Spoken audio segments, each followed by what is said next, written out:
आज हम लोग जो पढ़ने वाले हैं बिजनेस वैल्यूएशन, इस टॉपिक के लिए हम लोगों ने पहले भी डिस्कस किया था। तो बिजनेस वैल्यूएशन मतलब होता क्या है, कब इसकी ज़रूरत पड़ती है। जब हम लोगों ने सिलेबस डिस्कस किया था तो इसके लिए बेसिक्स हम लोगों ने कुछ पढ़े थे। सिलेबस में आने वाले ढेर सारे अलग अलग आइटम्स, जैसे कि कुछ कॉन्सेप्चुअल फ्रेमवर्क हो, पर्पजेस हो, क्लासिफिकेशन हो, किन अप्रोचेस या मॉडल्स के थ्रू इस तरह के वैल्यूएशंस किए जाते हैं, उसमें आने वाले डिस्काउंटेड कैश फ्लो और फ्री कैश फ्लो के बारे में भी हम लोगों को सीखना है। एक इकोनॉमिक वैल्यू एडेड और मार्केट वैल्यू एडेड, ये दो अप्रोचेस जो होते हैं वो भी हमें इस टॉपिक में सीखने हैं। कुछ कैलकुलेशंस भी होते हैं, कुछ कैलकुलेशन का पार्ट भी होता है, जिसमें से एक मेजर पार्ट जो वैल्यूएशन होता है, business valuation by the method of goodwill, valuation of goodwill. तो वहाँ पर वो गुडविल से रिलेटेड जो कोई भी कैलकुलेशंस है, वो कैलकुलेशंस हम लोगों ने लास्ट सेम में ही सीखे थे। वो लास्ट सेम के कुछ वीडियो लेक्चर्स यूट्यूब पे भी अवेलेबल है, आप जाकर वहाँ पर भी देख सकते हो, क्योंकि कुछ फॉर्मूलाज वहाँ से यूज़ करके हमें बिजनेस वैल्यूएशन में इस पर्टिकुलर चैप्टर के अंदर वैल्यूएशन ऑफ गुडविल भी कहीं ना कहीं सॉल्व करने के लिए क्वेश्चंस पूछे जा सकते हैं। तो बिजनेस वैल्यूएशन में सीखने के लिए जो टॉपिक्स है उसमें कुछ बेसिक टर्म्स, जैसे कि types of values. In types of values में आते हैं original value, book value, depreciated value. Original value मतलब क्या होता है? ओरिजिनल वैल्यू मतलब जब कभी भी कोई ट्रांजैक्शन हो और ट्रांजैक्शन के टाइम पे जो एग्जिस्टिंग वैल्यू उस पर्टिकुलर असेट की या उस पर्टिकुलर प्रोडक्ट की, उस पर्टिकुलर सर्विसेज की होगी, उसे हम लोग ओरिजिनल वैल्यू कहते हैं। दूसरी होती है बुक वैल्यू। जब कभी भी बैलेंस शीट बनाई जाती है, बैलेंस शीट प्रिपेयर की जाती है, तो बैलेंस शीट की जो वैल्यू होती है उस वैल्यू को हम लोग कहते हैं बुक वैल्यू। अगर इन शॉर्ट अगर हम लोग कहें तो जो कोई भी assets and liabilities as per the balance sheet जो कोई भी शो करेंगे उनकी वैल्यू, वो हमारे लिए बुक वैल्यू होगी। Next, depreciated value. याद है क्या कि हम लोग फर्स्ट ईयर जूनियर कॉलेज से सीखते आ रहे हैं कि डेप्रिसिएशन चार्ज कैसे करते हैं। कोई एक स्पेसिफिक असेट्स होगी, उस असेट पे हम लोग अलग अलग डेप्रिसिएशन मेथड से डेप्रिसिएशन चार्ज करते हैं, और डेप्रिसिएशन चार्ज करने के बाद जो रिमेनिंग वैल्यू बनती है, वो रिमेनिंग वैल्यू हमारी होती है डेप्रिसिएटेड वैल्यू। नेक्स्ट होती है सेल वैल्यू। अगर कोई असेट या प्रोडक्ट या सर्विसेज, उनको हम लोग अगर सेल करते हैं तो सेल करते वक्त जो सेल वैल्यू हम लोग वहाँ पे कोट करते हैं, जो हमें एक्सपेक्टेड प्राइस होती है और जिस पे हम लोग उस पर्टिकुलर असेट को सेल करते हैं, वो हमारे लिए सेल वैल्यू बनती है। साइमल्टेनियसली उसी तरह से वाइस वर्सा परचेस वैल्यू होती है। जब हम लोग कोई असेट परचेस करेंगे तब ओरिजिनल वैल्यू और परचेस वैल्यू लगभग सेम होता है। रिप्लेसमेंट वैल्यू, रिप्लेसमेंट वैल्यू के लिए लास्ट लेक्चर में मैंने आपको एग्जांपल दिया था कि रिप्लेसमेंट वैल्यू क्या होती है। अगर कोई असेट हम लोग यूज में ले रहे हैं और उस असेट को हम लोगों को रिप्लेस करना है, मतलब सेम उसी तरह की या फिर दूसरी कोई असेट हमें परचेस करनी है पहली असेट को एक्सचेंज करके, तो एक्सचेंज करते वक्त जो कोई भी वैल्यू हम लोगों को पहली मशीनरी को या पहली असेट्स को मिलेगी, तो वो हमारे लिए बन जाएगी रिप्लेसमेंट वैल्यू। साथ ही साथ में मार्केट वैल्यू, अगर कोई इन्वेस्टमेंट है, अगर कोई असेट है, अगर कोई लायबिलिटी है, कोई भी वैल्यू, कोई भी आइटम जिनकी रेगुलर बुक वैल्यू जो बैलेंस शीट की डेट पे दिखाई दे रही है या बैलेंस शीट के हिसाब से है, उस वैल्यू को कंसीडर करके उसे मार्केट रेट पे बेचकर जो कोई भी कीमत मिलती है या मार्केट रेट पर खरीदनी पड़ती है, तो उसे हम लोग कहते हैं मार्केट वैल्यू। बुक वैल्यू और मार्केट वैल्यू दोनों भी अलग अलग होते हैं। इकोनॉमिक वैल्यू, इकोनॉमिक वैल्यू क्या होती है? अगर हम लोग इंक्रीमेंटल फ्यूचर के बारे में सोचें, तो आज जो कोई भी हमारी वैल्यू है, तो उसे आने वाले 2-3 साल के बाद भी उसी एसेट की उतनी ही वैल्यू होगी क्या? तो नहीं। तो in short the present value of all the increment future cash flow can be considered as a intrinsic value और a economic value. Economic value को दूसरा नाम क्या है? Intrinsic value. Again, the present value of all the incremental future cash flow, मतलब आगे आने वाले जो हमारे कैश फ्लोज है, चाहे वो इनफ्लोज हो या फिर आउटफ्लोज हो, उनकी 2-3 साल के बाद में जो वैल्यू होगी, उनकी प्रेजेंट वैल्यू क्या है, वो हमारे लिए इंट्रिंसिक वैल्यू कहलाती है, इकोनॉमिक वैल्यू। नेक्स्ट होती है रेसिडियल वैल्यू। रेसिडियल वैल्यू को दूसरा नाम होता है सैल्वेज वैल्यू, स्क्रैप वैल्यू भी इसे हम लोग कहते हैं। It is sale value of an old asset expect to be realise after expiry of economic life.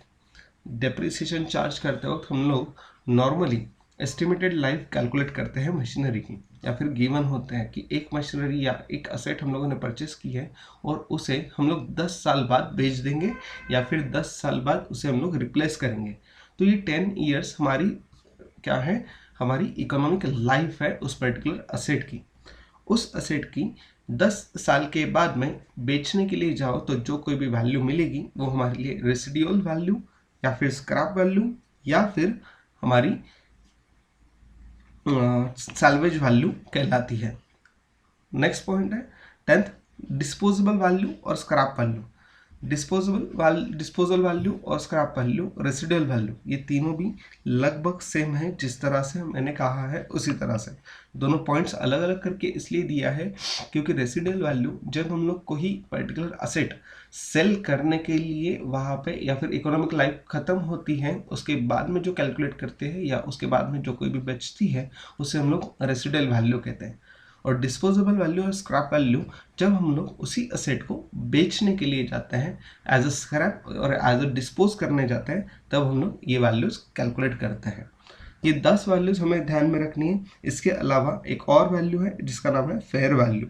It is the value based on the all the valuations explain above. सभी valuations को consider करके जो कोई भी हमारी average market value होगी या average market value, average book value या फिर इंट्रिंसिक वैल्यू, उसे हम लोग इनमें से कंसीडर करके जो कोई भी वैल्यू हम लोग स्पेसिफिकली कंसीडर करेंगे उसे हम लोग कहते हैं फेयर वैल्यू। क्लियर? अगर हम लोग सेम इसी को हम एक और चीज़ हम लोगों ने सीखी थी, liquidation value, winding up value, वो भी वैल्यू यहाँ पर हम लोग उसे कंसीडर कर सकते हैं कि अगर कोई कंपनी लिक्विडेट हो रही है तो उस लिक्विडेशन के टाइम पे उस पर्टिकुलर कंपनी या ऑर्गेनाइजेशन या फिर फर्म, उनकी जो बिजनेस की वैल्यू होगी, बिजनेस की जो अमाउंट होगी, वो सारी हमारी होती है liquidation value. Clear? Then types of value के बाद में वैल्यू मतलब क्या, इतनी सारी वैल्यूज तो हम लोगों ने सीख ली, लेकिन उसमें से एक्चुअल वैल्यू मतलब होता क्या है। तो वैल्यू में अगर हम लोग देखें तो value is the worth of a thing. It can also be defined as a bundle of benefits expected from it. It can be tangible or intangible. अगर बेसिक पहली 2 लाइन्स अगर हम लोग पढ़ें तो उसका मतलब होता है कि something which has a worth related to the benefits, whether it is tangible or intangible. Suppose for example अगर हम लोगों को कोई एक मोबाइल परचेस करना जाना है तो उस मोबाइल परचेस करते वक्त हम लोग क्या करेंगे कि जो कोई भी प्राइस या अमाउंट हम लोग उसे परचेस करने के लिए पे करेंगे, this is the actual cost for purchasing, right? Actual purchase cost होगी या परचेस प्राइस हम लोग पे करेंगे। लेकिन उस पर्टिकुलर मोबाइल को परचेस करने के बाद जो यूटिलिटी हमें मिलेगी उस यूटिलिटी को हम लोग कहेंगे वैल्यू। अब ये वैल्यू जिस तरह से एक मोबाइल की हम लोगों ने देखी, सेम उसी तरह से एक बिजनेस से रिलेटेड भी हम लोग इसे कंसिडर करते हैं। For example A company B company को परचेस कर रही है, तो बी कंपनी को परचेस करते वक्त उनकी सभी असेट्स, लाइबिलिटीज़, कुछ इन्वेस्टमेंट्स जो कोई भी होगी वो उसे टेक ओवर करेंगी या एक्वायर करेगी। तो परचेस करते वक्त उन्हें सिर्फ बेनिफिट्स मिलते हैं क्या? नहीं, तो साथ ही साथ में उन्हें कुछ लाइबिलिटीज़ भी वहाँ पे परचेस करनी होगी। तो उन असेट्स को और लाइबिलिटीज़ को पूरा कंपेयर करके जो कोई भी रिमेनिंग अमाउंट बचेगी, जिसे हम लोग नॉर्मली परचेस कंसिडरेशन कहते थे, तो वो सारी या फिर गुडविल, तो वो एक्सेस वैल्यू जो हम लोग उसमें पे कर रहे हैं या एक्सेस अमाउंट ऑफ बेनिफिट्स जो हमें मिलने वाले हैं उसे हम लोग कहते हैं value.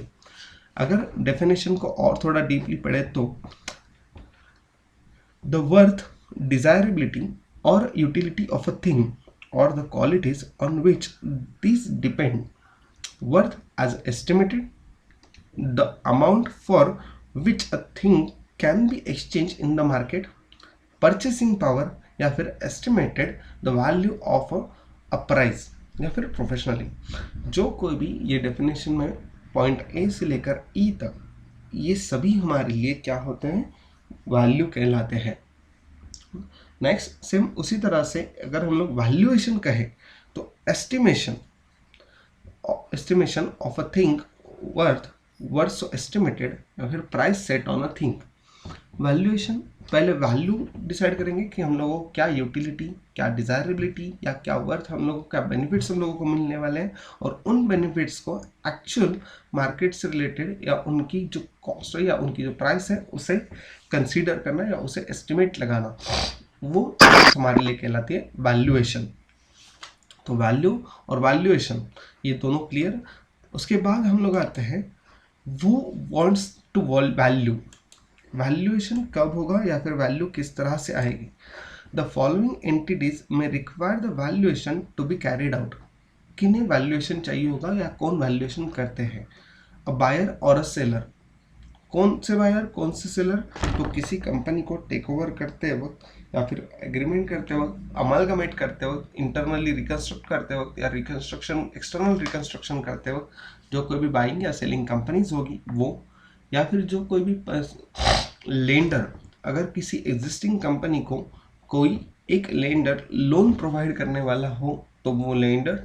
Then an intermediary like an agent और अ ब्रोकर, ये कब आएंगे, अगर किसी को किसी कंपनी को आईपीओस के थ्रू या फिर किसी अदर प्रोसेस के थ्रू कैपिटल कलेक्शन करना हो, तो वो कैपिटल कलेक्शन करते वक्त वो एजेंट्स अपॉइंट करते हैं, ब्रोकर्स अपॉइंट करते हैं, अंडरराइटर्स अपॉइंट करते हैं।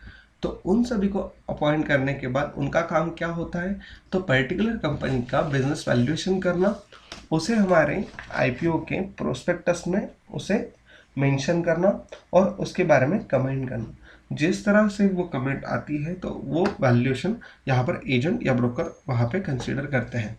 Then regulatory authorities such as tax authorities, revenue authorities etcetera, या कोई भी गवर्नमेंट ऑथोरिटीज और जनरल पब्लिक, ये सारे वैल्यूएशन करते हैं। वैल्यूएशन क्यों काम में आता है, तो नॉर्मली जब हमारी एग्जिस्टिंग कंपनी होती है तो उस एग्जिस्टिंग कंपनी के लिए वैल्यूएशन हर बार एक पीरियडिकल प्रोसेस होती है। क्यों, क्योंकि हमारी बिजनेस की एग्जिस्टिंग वैल्यू फाइंड आउट करना और उससे हमारी रेपुटेशन, गुडविल वहाँ पे मार्केट में मेंटेन करना, ये एक ज़रूरी चीज़ होती है। साथ ही साथ में अगर हम लोग एग्जिस्टिंग कंपनी का ही सेल आउट कर रहे हैं या कोई दूसरी कंपनी परचेस कर रहे हैं तो उनसे रिलेटेड हम लोगों को वैल्यूएशन करना ज़रूरी होता है। व्हाट टू वैल्यू, क्या वैल्यूएशन करना चाहिए। तो वैल्यूएशन में क्या क्या होता है, तो value all assets and liabilities to know the value of what we own and what we owe. हमारे पास में क्या क्या असेट्स है और कौन कौन सी लायबिलिटीज है, वो सभी हम लोगों को समझ में आने चाहिए या हमें उसके बारे में नॉलेज होना चाहिए। इसलिए हम लोग यहाँ पर वैल्यूएशन करेंगे और सारी असेट्स और लायबिलिटीज का वैल्यूएशन करेंगे। Assets will include both the tangible and intangible assets. Goodwill, जैसे कि for example valuation of goodwill, ये हमारे लिए क्या होता है, इनटेंजिबल असेट्स का वैल्यूएशन होता है। सेम उसी तरह से पेटेंट्स, कॉपीराइट्स, इनका भी वैल्यूएशन किया जाता है। और सभी टेंजिबल असेट्स कौन कौन सी, तो हमारी फिक्स असेट और हमारी करंट असेट्स, ये सारी असेट्स हम लोग यहाँ पर वैल्यूएशन करते हैं। साथ ही साथ में liabilities will include both the apparent and a contingent liability. Apparent का मतलब होता है जो एग्जिस्टिंग लायबिलिटीज है, वो हमारी एग्जिस्टिंग लायबिलिटी का भी हम लोग यहाँ पर वैल्यूएशन करते हैं। और कंटिजेंट लायबिलिटी का मतलब होता है कि जो liability which is depend on the happening और not happening of a certain event, वो सारी कंटिजेंट लायबिलिटीज भी यहाँ पर वैल्यूएशन की जाती है। फॉर एग्जाम्पल इफ अगर कोई हम लोगों ने इन्वेस्टमेंट की है और इन्वेस्टमेंट करते वक्त XYZ कंपनी के 10 रुपीज़ फेस वैल्यू के जो शेयर्स थे, वो 10 रुपीज़ फेस वैल्यू के हम लोगों ने 100 शेयर्स परचेस किए थे, लेकिन उन पर्टिकुलर शेयर्स पे सिर्फ ₹7 ही कॉल हुआ है, तो ₹3 जो हर एक शेयर के पीछे रिमेनिंग कॉल मनी पेंडिंग है, वो पेंडिंग कॉल मनी हमारे लिए क्या होगी? Contingent liability. अगर उस पर्टिकुलर रेस्पेक्टिव कंपनी ने वो ₹3 की डिमांड फाइनल कॉल के थ्रू किया, तो हम लोगों को वो पे करने पड़ेंगे, तो वो हमारे लिए कंटिंजेंट लायबिलिटी बन जाती है। साथ ही साथ में इसके अलावा हम लोगों को क्या देखना है? Factor determining the value. अगर इनके नाम पढ़े तो आप लोगों को इजीली समझ में आ जाएगा कि कौन कौन सी फैक्टर्स हम लोगों को यहाँ पर कंसीडर करने हैं। ये फैक्टर्स कंसीडर करते वक्त अभी एग्जाम पॉइंट ऑफ व्यू के हिसाब से हमें इस पर कोई भी क्वेश्चन नहीं पूछा जाएगा, लेकिन प्रैक्टिकल अप्रोच को अगर देखें तो ये हमारे लिए इंपॉर्टेंट है। There are a host of factors that go into the determining value. Some of them are listed below. पहला, लेवल ऑफ टेक्नोलॉजी। वैल्यू को जब हम लोग वैल्यूएशन करेंगे तो जो टेक्नोलॉजी हम लोग वहाँ पे यूज़ करते हैं वैल्यूएशन पर्पस के लिए नहीं, जो कंपनी टेक्नोलॉजी यूज़ करती है उस टेक्नोलॉजी की लेवल ऑफ एग्जिस्टेंस के लिए हम लोग उसे कंसीडर करते हैं। जैसे कि अगर हम लोग एडवांस टेक्नोलॉजी यूज़ करते हैं तो मे बी हमारी बिजनेस की वैल्यू ज़्यादा होगी, और हम लोग आउटडेटेड टेक्नोलॉजी अगर यूज़ करते हैं तो हमारी बिजनेस की वैल्यू कम हो सकती है। सेकेंड पॉइंट है design and engineering. Design and engineering मतलब क्या होती है? अगर नॉर्मली हमारी जो असेट्स होती है उन असेट्स को अगर हम लोग कंसिडर करते हैं तो असेट को कंसिडर करते वक्त अगर एक एग्जांपल लेते हैं कि लैपटॉप के बारे में अगर सोचें तो i7 जनरेशन का, इंटेल की i7 प्रोसेसर या i7 जनरेशन का अगर हम लोग लैपटॉप खरीदते हैं तो वो करंट नॉर्मल रेगुलर जनरेशन का हमारा लैपटॉप कहलाएगा। लेकिन अगर हम लोग वही i3 या फिर कोर टू डियो इस तरह के प्रोसेसर्स अगर यूज़ करते हैं तो वो आउटडेटेड होंगे। सेम उसी तरह से उनकी डिज़ाइन जो होगी, उन पर्टिकुलर असेट्स की डिज़ाइन जो होगी, वो डिज़ाइन किस तरह से है, उनका इंजीनियरिंग जो है वो इंजीनियरिंग किस तरह से बनाया गया है, उनके इंजीनियरिंग के से रिलेटेड जो मेंटेनेंस कॉस्ट होगी वो maintenance cost, purchase cost, repair cost, ये सभी कंसीडर करके डिज़ाइन और इंजीनियरिंग फैक्टर्स कंसीडर होते हैं। थर्ड पॉइंट है मटेरियल ऑफ कंस्ट्रक्शन। अगर कोई बिल्डिंग है, अगर कोई फिक्स्ड असेट है, उन फिक्स असेट के बारे में बिल्डिंग मटेरियल रोड्स या फिर इसके अलावा एडिशनल कोई फिक्स असेट होगी तो उनसे रिलेटेड जो कंस्ट्रक्शन के लिए मटेरियल यूज़ किया गया है उस कंस्ट्रक्शन के लिए भी उस मटेरियल की वैल्यू भी, उस मटेरियल की जो क्वालिटी होती है वो भी यहाँ पर डिटरमाइन करती है कि हमारी वैल्यू किस तरह से होगी। फॉर एग्जांपल अगर हम लोग कहीं पर कोई स्टील मटेरियल यूज़ करते हैं तो उस स्टील मटेरियल को यूज़ करते वक्त हम लोगों ने वो परमानेंट स्ट्रक्चर के लिए यूज़ किया हुआ है या फिर नॉर्मल स्ट्रक्चर के लिए यूज़ किया हुआ है, उसकी क्वालिटी किस तरह से यूज़ की है, जैसे हम लोग वो कंसिडर करते हैं। सेम उसी तरह से बिल्डिंग अगर हम लोग कोई असेट है और उसका वैल्यूएशन करते हैं तो उसमें आने वाले ढेर सारे अलग अलग सीमेंट से लेकर आयरन तक वो सारे की सारी अलग अलग तरीके के मटेरियल कौन कौन से यूज़ किए वो भी हम लोग वहाँ पे कंसिडर करते हैं। नेक्स्ट आता है एस्थेटिक्स। एस्थेटिक्स का मतलब होता है कि नॉर्मली जिस तरह से अलग अलग ऊपर की जो फैक्टर्स हैं उन फैक्टर्स को अगर हम लोग कंसिडर करते वक्त ये सारे फैक्टर्स को भी हम लोग को कंसिडर करना होता है जो रिलेटेड टू लूज टूल्स से रिलेटेड सारे फैक्टर्स होंगे। Then features in product assets और बिजनेस। इसका मतलब होता है कि एक पर्टिकुलर बिजनेस, उस पर्टिकुलर बिजनेस से रिलेटेड जो कोई भी अगर वो मैन्युफैक्चरिंग कंपनी होगी तो मैन्युफैक्चरिंग कंपनी को अगर हम लोग कंसिडर करें तो उनसे जो प्रोडक्ट मैन्युफैक्चर होते हैं उन प्रोडक्ट की क्वालिटी किस तरह से है, उनके फीचर्स क्या है, वेदर इट इज़ गुड और नॉट, उसके बारे में वो जो असेट्स है उन असेट्स से रिलेटेड जो यूज़ करते हैं उन असेट के क्या अलग अलग फीचर्स होंगे वो फीचर्स। साथ ही साथ में कुछ बिजनेस से रिलेटेड अगर हम लोग कंसिडर करें तो बिजनेस अगर हम लोग नॉर्मली सोचे तो टेलीकॉम इंडस्ट्री होगी तो टेलीकॉम इंडस्ट्री में जो कोई भी असेट यूज़ होती है वो टावर से लेकर कनेक्शन प्रोवाइडिंग तक सभी कुछ वो सारे कंसिडर जितने भी सारे फीचर्स जो एडिशनल और एक्स्ट्राऑर्डिनरी फीचर्स होंगे वो भी यहाँ पर कंसिडर होते हैं। अगर वो एडवांस्ड हो गए तो वेल एंड गुड, अगर वो एडवांस नहीं होगी तो वहाँ पे मेजॉरिटी चांसेस होते हैं कि हमारी वैल्यू जो होगी वो कम हो सकती है, राइट। नेक्स्ट आता है परफॉर्मेंस ऑफ एन असेट और अ बिजनेस। जैसे कि हम लोग ने मैनेजमेंट अकाउंटिंग में सीखा था कि मैनेजमेंट अकाउंटिंग में हम लोग कंपनी की जो एग्जिस्टिंग पोजीशन होती है उसको हर बार इवेल्युएट करते हैं। तो उनमें हम लोग मैनेजमेंट की एफिशिएंसी वहाँ पर क्या करते हैं, टेस्ट करते हैं, और मैनेजमेंट उसके लिए जो कोई भी रेमेडियल डिसीजंस होंगे वो डिसीजंस वहाँ पर लेते हैं। तो साथ ही साथ में उसी तरह से जो एक्सटर्नल बिजनेस अफेयर्स होते हैं उन एक्सटर्नल बिजनेस अफेयर्स को अगर कंसीडर करें तो जो फाइनेंशियल स्टेटमेंट्स हमें प्रेजेंट किए जाते हैं उन फाइनेंशियल स्टेटमेंट्स को कंसीडर करके हम लोग उस पर्टिकुलर कंपनी का, उस पर्टिकुलर असेट्स का, उस पर्टिकुलर बिजनेस का जो पास्ट परफॉर्मेंस है उस पास्ट परफॉर्मेंस को भी हम लोग वहाँ पे कंसीडर करते हैं, और वो भी इम्पोर्टेंट फैक्टर बन जाता है कि हमारी बिजनेस की वैल्यू किस तरह से होगी। नेक्स्ट पॉइंट आता है मेंटेनेंस एंड अपकीप। जो हमारी रिकरिंग कॉस्ट होती है उस रिकरिंग कॉस्ट के बारे में अगर हम लोग देखें तो ये भी हमारा इम्पोर्टेंट फैक्टर है। अगर हम लोग कोई भी नॉर्मल कार परचेस करते हैं तो उस नॉर्मल कार को परचेस करते वक्त हम लोग जिस तरह से कार के मेंटेनेंस का कॉस्ट भी कंसिडर करते हैं व्हाइल परचेसिंग द कार, कि आफ्टर परचेस हम लोगों को जो कोई भी मेंटेनेंस के लिए पेमेंट करना है तो वो पेमेंट अगर ज़्यादा होगा तो वो मेंटेनेंस कॉस्ट अगर हाई होगी तो हम लोग वहाँ पे उसे परचेस नहीं करते हैं, या फिर अगर हम लोग उसे अफोर्ड कर सकते हैं तो फिर हम लोग उसे कंसिडर करेंगे। तो उसी तरह से जो कोई भी बिजनेस है उस बिजनेस में जिस तरह की असेट्स होगी, जिस तरह की अलग अलग इक्विपमेंट्स होगी, उनके सारे मेंटेनेंस या फिर अपकेप के जो चार्जेस होंगे उसे भी यहाँ पर हम लोग कंसिडर करते हैं। रिलायबिलिटी के अगर बारे में अगर सोचें तो रिलायबिलिटी मतलब भरोसेमंद कि है कि नहीं है, क्रेडिटेबिलिटी कैसी है, किस तरह से उसे हम लोगों ने वहाँ पे बाकी सारी रेटिंग एजेंसीज ने वहाँ पे उसे रेट किया हुआ है, या फिर अलग अलग बैंक के हिसाब से अगर उनका जो वैल्यूएशन है वो किस तरह से है, ये सारे फैक्टर्स यहाँ पर कंसिडर होते हैं।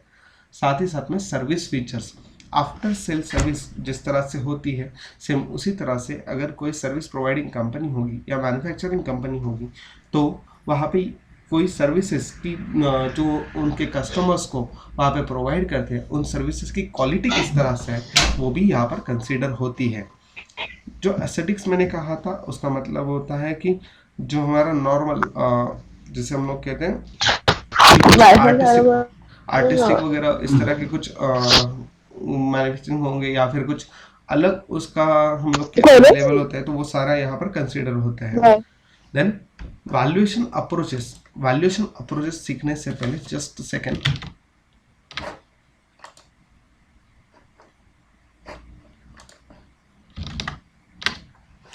वैल्यूएशन अप्रोचेस, अगर हम लोग वैल्यूएशन अप्रोच देखें तो ये वैल्यूएशन अप्रोचेस इतने सारे हैं।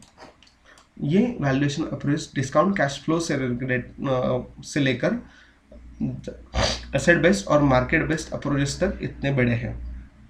टोटल वैल्यूएशन अप्रोचेस अगर हम लोग देखें तो 5 वैल्यूएशन अप्रोचेस होते हैं। एक पहला कि डिस्काउंटेड कैश फ्लो, दूसरा रिलेटिव वैल्यूएशन, तीसरा contingent claim valuation, asset based approach, market based approach, जिसमें हम लोग ईवीए और एमबीए कंसीडर करते हैं।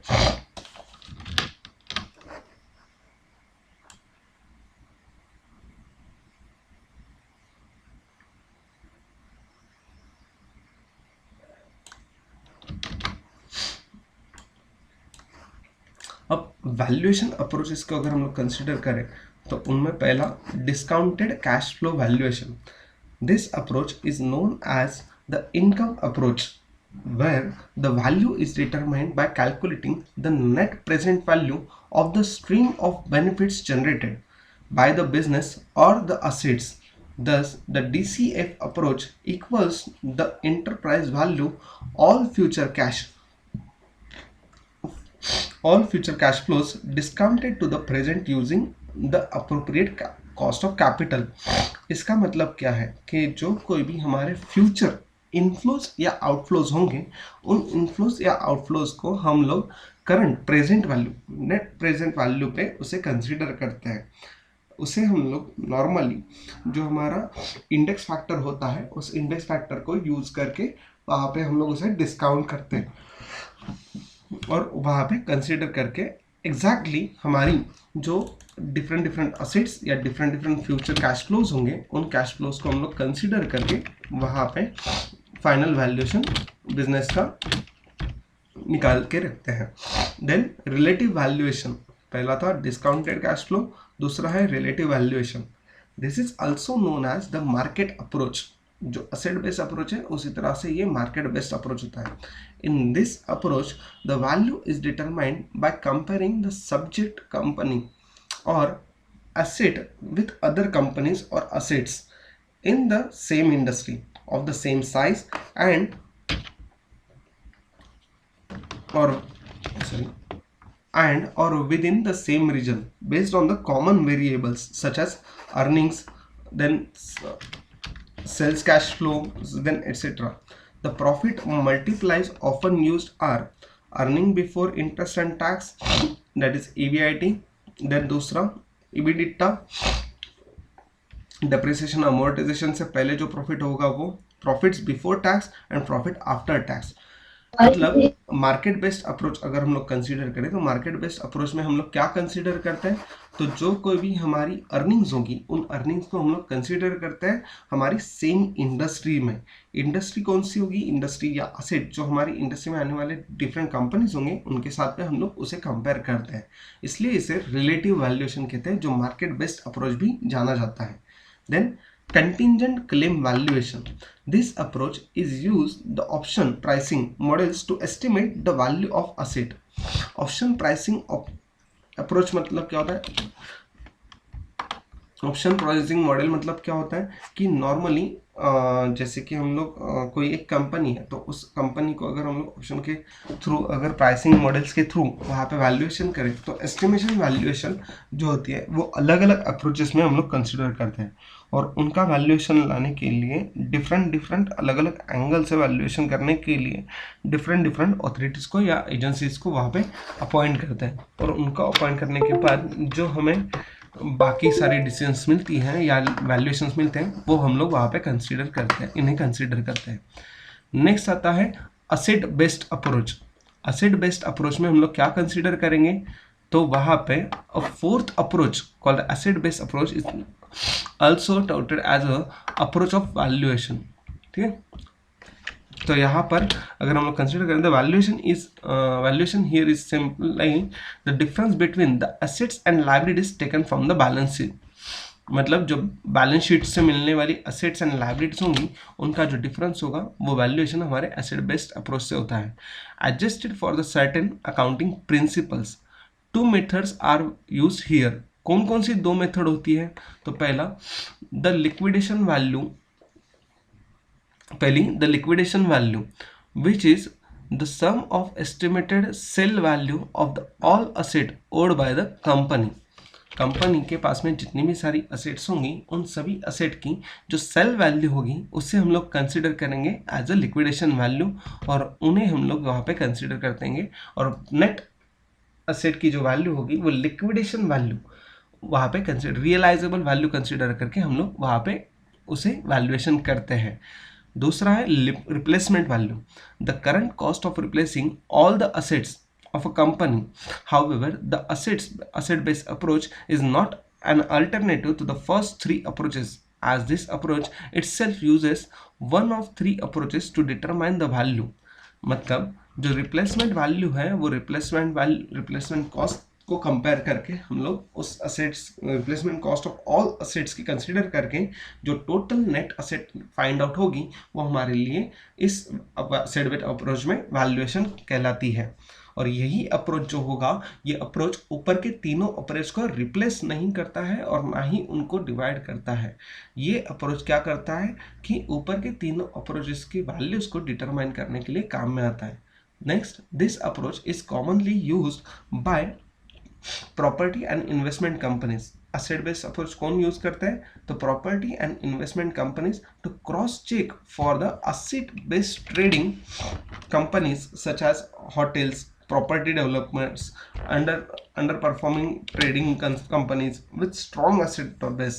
मतलब underperforming मतलब क्या होता है कि कभी कभी ऐसा होता है कि जिनके पास बहुत सारी assets हो, ऐसी भी कंपनी होती है, लेकिन उनका जो प्रोडक्शन होता है वो प्रोडक्शन नहीं होने की वजह से उनके जो प्रॉफिट मार्जिन है वो प्रॉफिट मार्जिन ज़्यादा नहीं दिखता है। तो उनकी वैल्यूएशंस करने के लिए एसेट बेस्ड अप्रोच जो होता है, ये एसेट बेस्ड अप्रोच यहाँ पर यूज में लिया जाता है।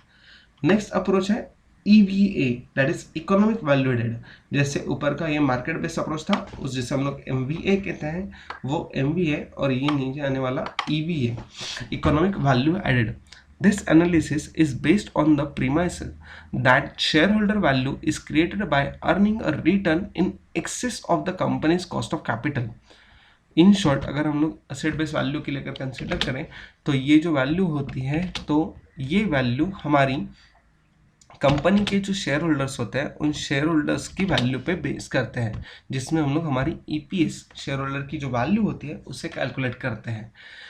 अगर फिर से एक बार पढ़े तो this analysis is based on the premise that share holder value. अब शेयर होल्डर की वैल्यू मतलब क्या होती है, हमारी शेयर वैल्यू, शेयर कैपिटल की value, which is created by earning a return in excess of the company's cost of capital।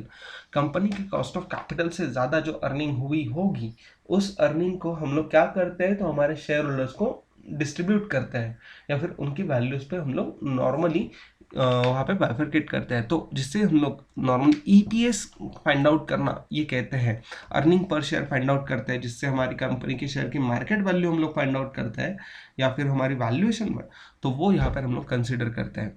EVA is calculated by subtracting the capital charge, that is invested capital into weighted average cost of capital from the company's net operating profit after tax. जो हमारा NOPAT होगा उस, या फिर PAT जिसे हम लोग कहते हैं, उस पैट में से हम लोग weighted average cost of capital minus कर देते हैं, और जितना भी कुछ एक्सेस अमाउंट बचता है वो एक्सेस अमाउंट हमारी इकोनॉमिक वैल्यू एडेड कहलाती है। इसके लिए कुछ फॉर्मूलाज है जो हम लोग क्वेश्चन सॉल्व करेंगे तब उससे पहले सीखेंगे। If the EVA is positive, shareholder value has increased. Therefore, increasing the company's future EVA is key to creating a shareholder value. Shareholder value कब बढ़ेंगे? According to EVA, according to economic value added approach, कि जब हमारी EVA economic value added ज़्यादा होगी तो हमारी share holder की वैल्यू ज़्यादा है, ऐसे हम लोग कहेंगे। क्लियर? तो ये EVA और MVA, इनसे रिलेटेड जो कैलकुलेशंस हैं वो कैलकुलेशंस हम लोगों को इस पार्ट में, इस पर्टिकुलर चैप्टर में सीखने हैं। EVA और MVA में ये दोनों एक के नीचे एक रख देता हूँ। पहला relative valuation that is MVA, और दूसरा economic value added that is EVA। और इनसे रिलेटेड कैलकुलेशन जो सीखने हैं उसके साथ साथ वैल्यूएशन ऑफ गुडविल, वो भी इस पर्टिकुलर चैप्टर का एक पार्ट है, जिसके बेसिस पे हम लोग net asset value find out करते हैं, और उस नेट असेट वैल्यू को हम लोग कंसीडर करते हैं कि हमारी बिजनेस की वैल्यू क्या है। क्लियर? तो ये सारी चीज़ें जो हमने अभी सीखी, जैसे कि बिजनेस वैल्यूएशन में आने वाले types of values, what is value, wants to value, what to value, factors determining for value, and valuation approaches. तो इसमें से वैल्यूएशन अप्रोचेस के बेसिस पे हम लोगों को क्वेश्चन सॉल्व करने हैं, जिसमें गुडविल भी इंक्लूडेड है। Clear everyone?